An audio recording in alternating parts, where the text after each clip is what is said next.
So when I was writing my first book, I had a lot of trouble kind of fleshing things out and making sure that I had all of the details in paragraphs that I needed to. And one of the things that I would do is I would use bullet point systems. So I would have the beginning, the middle, and the end. And what I would do essentially is take those bullet points and then I would put maybe another 3 bullet points inside of that of what happens within the beginning, middle and end. So essentially every beginning has 3 points. So beginning, middle and end. The middle has 3 points, beginning, middle and end. And then the end has points, beginning, middle and end.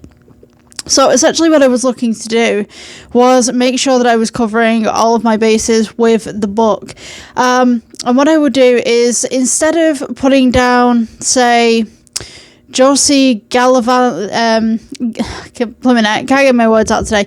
Josie gallivanted on her horse across the horizon. I would just say Josie rode the horse across the horizon, and then I would move on to the other bullet point, which is she found a castle,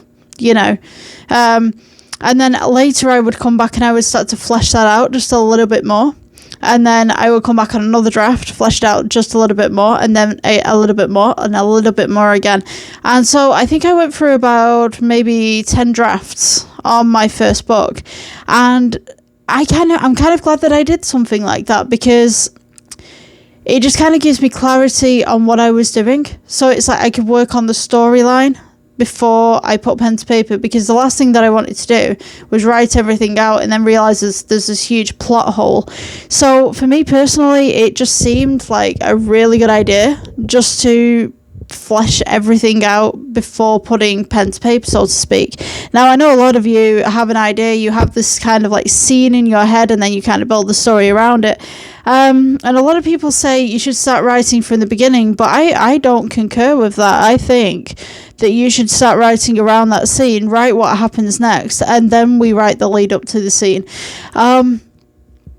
Yeah, for me personally, I don't write books in the traditional way. I kind of just go my own way, and a lot of people don't like that, but at the same time, I think that it's a new way of doing things. There's no rules, but people seem to have certain rules where you have to start writing from the beginning of the book and not the end. Why can't I write the ending before I write the beginning? It seems absolutely ludicrous. So yeah. If you're struggling to flesh things out as well, what I would generally say is you need to know your characters and you need to know how they would react in certain situations, and make sure that the storyline kind of leads up to that as well. So that'd be it for today, I guess. If you guys are interested, my books are in the description, and I will see you in the next video. Bye bye.